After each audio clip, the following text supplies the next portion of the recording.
Hello and welcome to BYJU'S Exam Prep IAS. Welcome to the Daily Hindu Analysis. Let's take up today's newspaper by looking at a column from page number 6 of the Delhi edition. This column examines the differences between cryptos and central bank digital currency. The topic is in news because most governments and central banks around the world have taken a stand against cryptos by stating that cryptocurrencies are a threat to our financial and macroeconomic stability. In the case of India, the government and the RBI both have taken a stand against cryptocurrencies, and through the recent budget, the government has tried to discourage investments in cryptocurrencies by imposing heavy taxes and capital gains on their transactions and profits in order to not just streamline the crypto market and formalize it, but also to strictly regulate their transactions and also to indirectly discourage people from investing in cryptocurrencies and carrying out transactions in cryptocurrencies. But to leverage the potential of blockchain technology, which is the underlying technology for cryptocurrencies, and to provide an alternative to cryptocurrencies, the government and the RBI have stated that the central bank is going to float its own central bank digital currency as an alternative, which could address some of the concerns surrounding cryptocurrencies.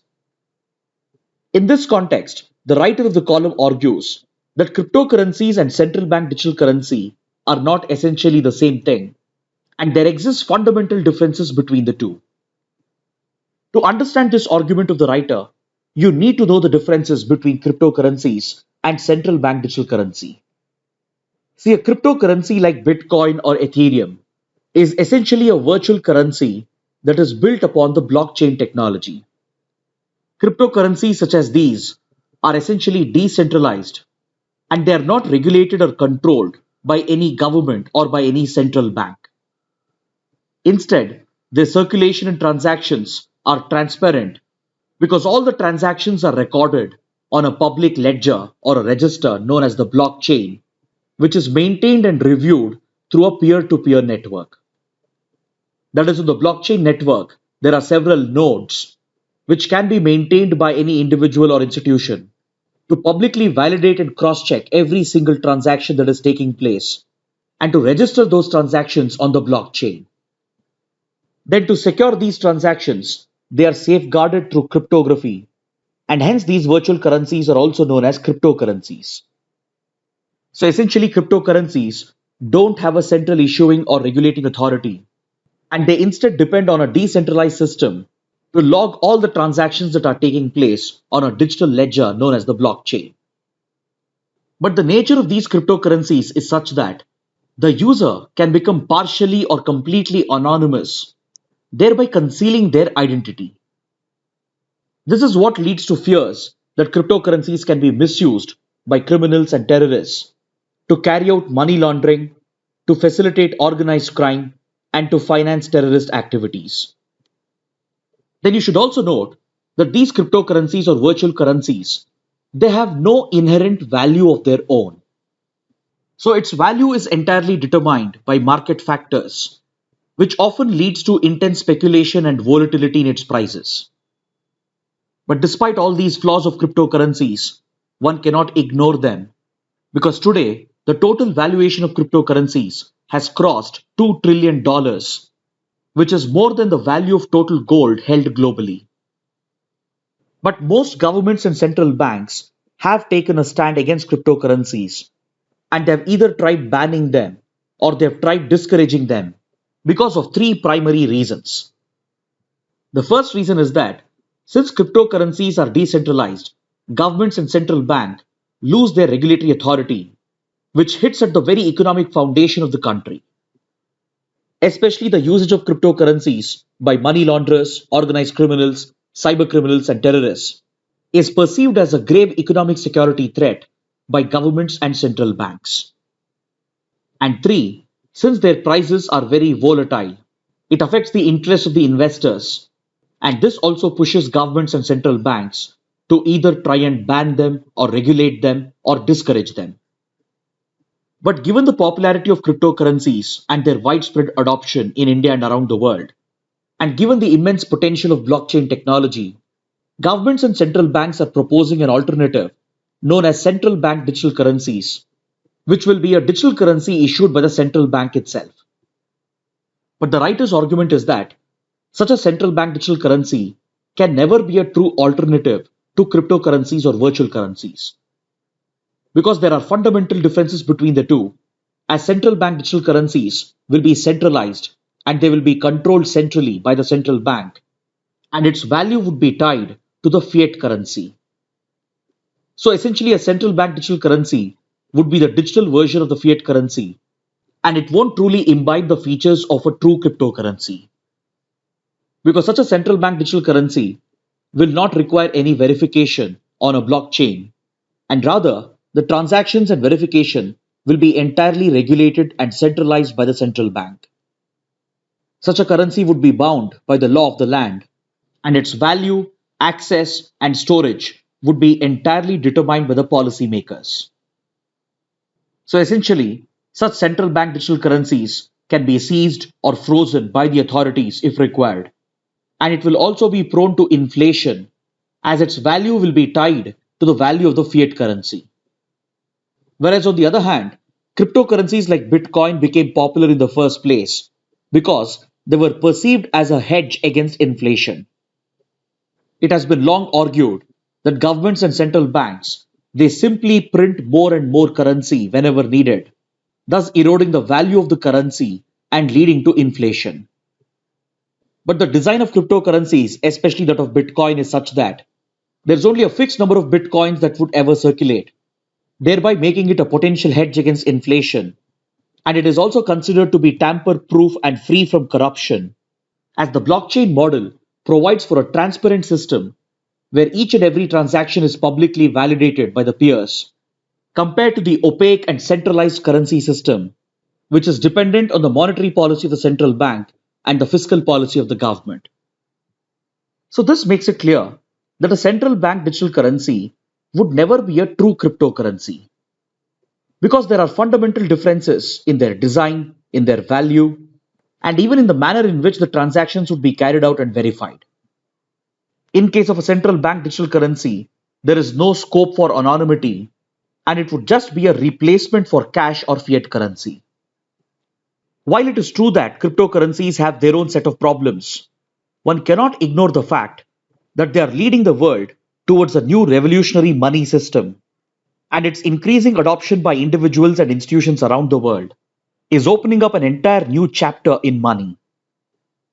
So, while planning to introduce a central bank digital currency, the government and the central bank will have to keep in mind that fundamentally CBDCs and cryptocurrencies are different because a CBDC can only be a digital version of the fiat currency and it will never be a true crypto. There are also questions on how CBDC transactions would be verified because currently, in the case of physical currency that is cash, the central bank doesn't keep track of the transactions. Once the physical currency is printed and introduced, the RBI doesn't keep a track of every single transaction because it would not just be a complex exercise but would also be virtually impossible. Cryptocurrencies solve this problem by leveraging the potential of blockchain technology, where every transaction can be validated and verified by the peers on the network, thus making it a more robust form of currency. So, if the government and the central bank are looking to introduce a central bank digital currency, they will have to address these fundamental questions and evaluate whether a stand against cryptocurrencies is feasible. Because as cryptocurrencies are based on the internet, it's virtually impossible to ban them unless and until every country cooperates, which is highly unlikely to happen as few countries have started adopting cryptocurrencies. For example, El Salvador became the first country to adopt Bitcoin as legal tender, and even Russia has started adopting it, especially after the imposition of Western sanctions. So, in conclusion, a CBDC cannot be a substitute for a cryptocurrency. And while bringing out such a digital currency, governments and central banks will have to be mindful of the pros and cons of such a policy against cryptocurrencies. Now, let's look at a column from the text and context section on page number 8 of the online edition of the Hindu. This column evaluates the controversial Migration and Economic Development Partnership Agreement that was recently signed between the United Kingdom and Rwanda. Under this agreement, the UK has signed a deal with Rwanda to send some of the asylum seekers and refugees to this East African nation in order to reduce its burden of refugees. See, over the last 3 years, the United Kingdom has been receiving a massive inflow of refugees, most of whom are escaping poverty and conflict from countries such as Libya, Syria, Yemen, and Afghanistan. Europe in general has been receiving a huge inflow of refugees from these conflict hit countries over the years. And these asylum seekers from Africa, from West Asia, and from South Asia, they flood Europe every year and seek asylum across European countries, including Italy, Greece, France, Germany, etc. Many of these refugees and asylum seekers, they often try to enter the United Kingdom as well by crossing the English Channel over here by using boats and trucks. So the number of such refugees and asylum seekers who were crossing the English Channel from France to UK was hardly around 200 to 300 prior to 2018. But since 2019, these numbers have gone up exponentially, and last year alone, the UK has received close to 30,000 refugees and asylum seekers through this route. This has increased the burden of refugees on UK, and to deal with them, the UK has come up with a plan to outsource the problem to the East African country of Rwanda, which is located over here. Under this agreement, known as the Migration and Economic Development Partnership that has been signed between UK and Rwanda, Rwanda has agreed to take in the asylum seekers who are arriving in the United Kingdom from January 1st, 2022.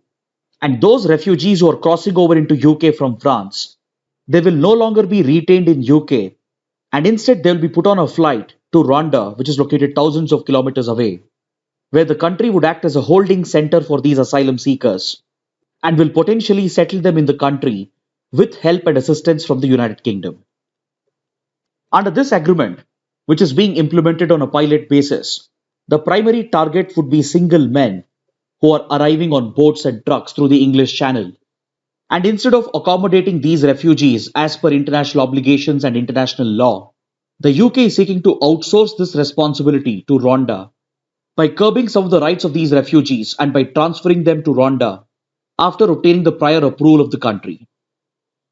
Rwanda has even agreed to settle these refugees later, with UK providing the required economic assistance, thereby reducing the direct burden of UK to deal with these refugees. But this deal has attracted a lot of criticism from human rights organizations and as well as from the United Nations and refugee organizations, as they see this as an inhuman exercise. And the United Nations and the UN Human Rights Council have even called out that this arrangement between UK and Rwanda could lead to further violation of human rights of refugees and asylum seekers. As per the agreement, the refugees and asylum seekers will be flown away to Rwanda, and then their applications would be processed and assessed for their eventual resettlement and rehabilitation in the African country. The UK has said that such an arrangement is needed in order to prevent the misuse of refugee migration route by criminals and traffickers, and also to protect the human rights of the refugees. British Prime Minister Boris Johnson has stated that this partnership with Rwanda will save the lives of refugees from human trafficking and will provide for a humane system to handle the refugees. In exchange for accepting the refugees, Rwanda would be paid around £120 million by the UK government for arranging all the required facilities for the migrants and refugees. And the UK will continue to fund this scheme until 5 years, which includes financial support to the government of Rwanda for accommodating and resettling these refugees with all required facilities such as basic healthcare, food security, shelter, employment and training, etc.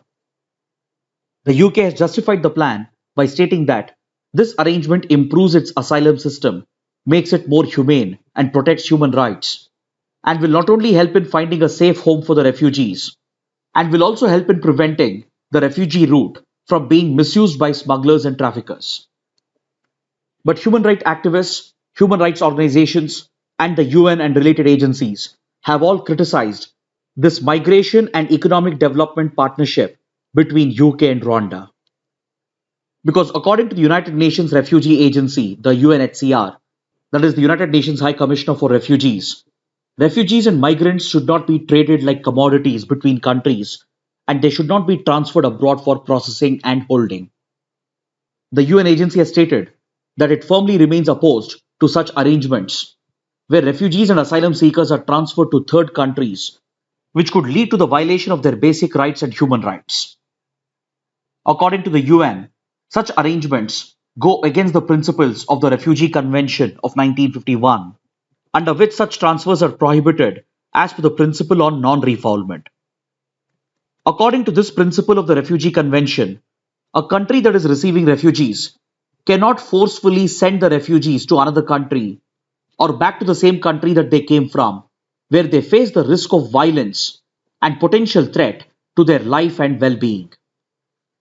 This argument of the UN has been supported by human rights organizations such as Amnesty International and Human Rights Watch because they are particularly concerned about the human rights track record of Rwanda. In the past, Rwanda has witnessed a genocide and it has a terrible human rights track record.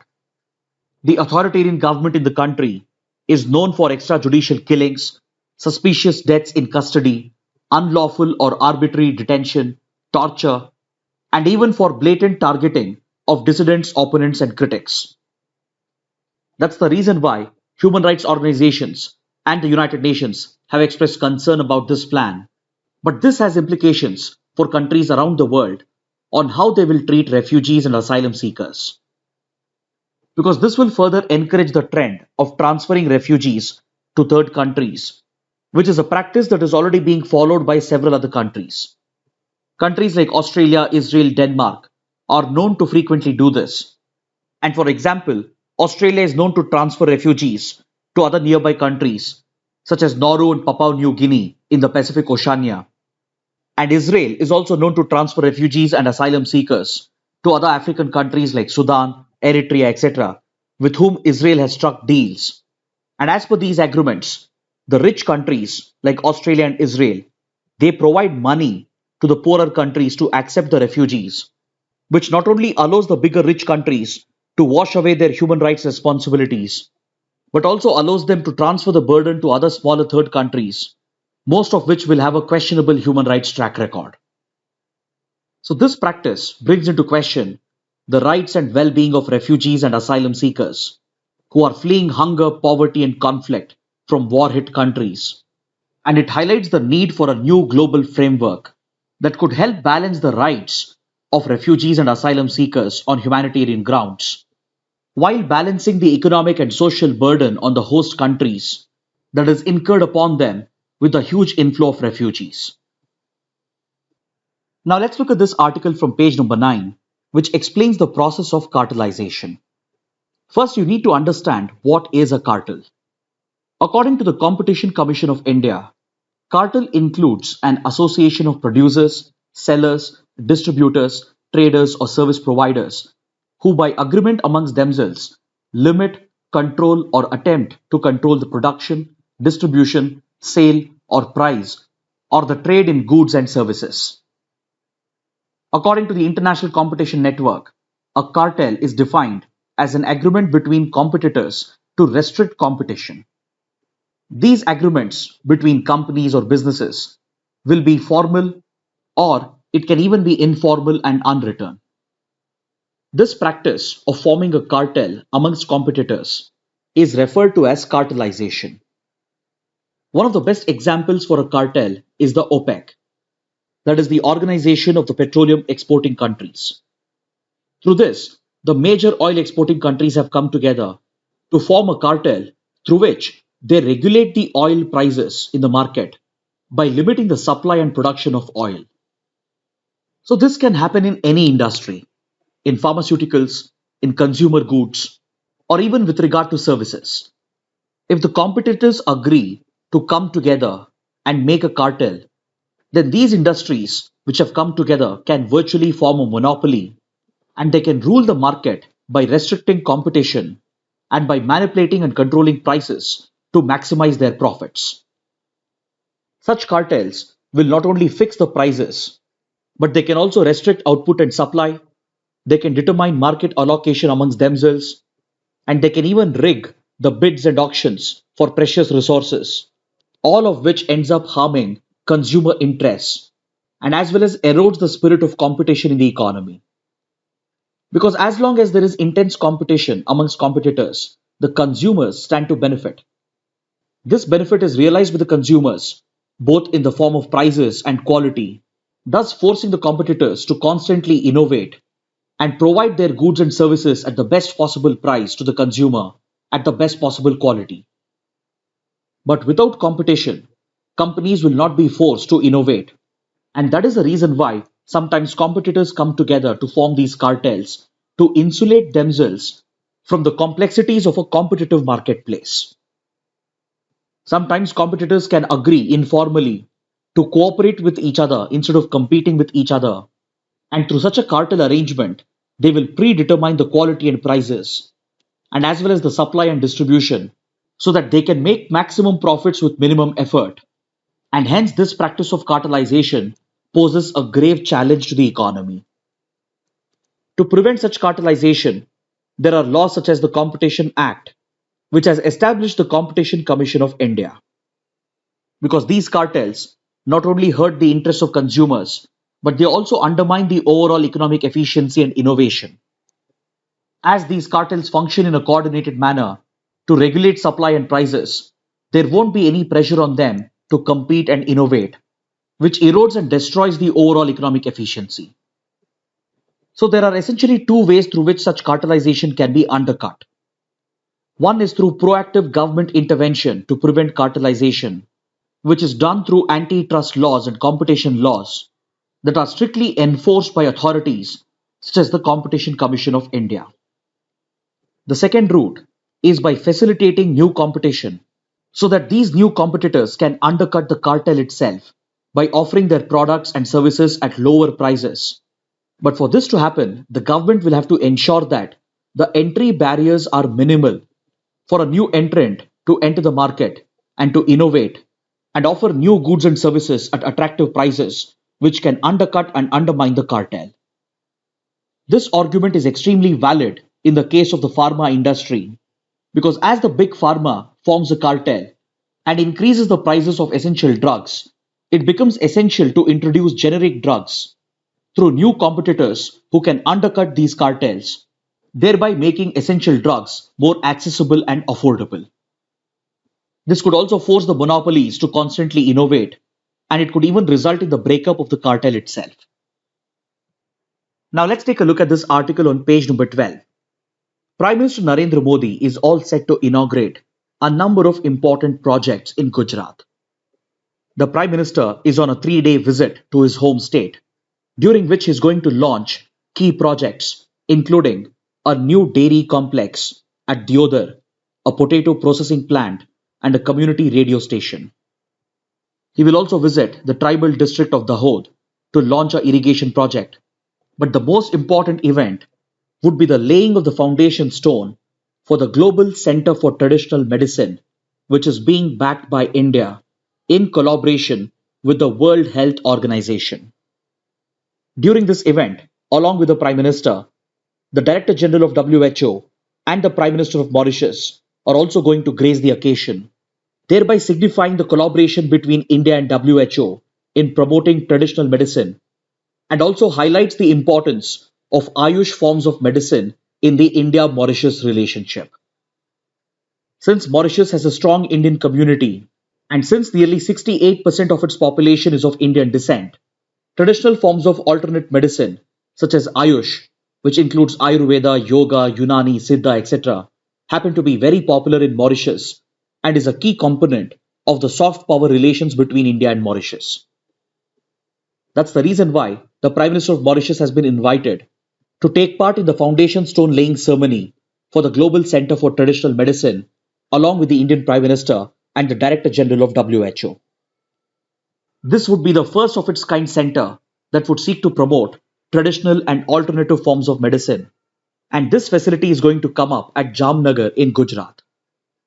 According to the WHO, traditional medicine is described as the total sum of the knowledge, skills, and practices of indigenous and different cultures, which have been used over time, that is, over several centuries, to maintain health, to prevent diseases, and as well as to diagnose and treat conditions, which includes both physical and mental health conditions.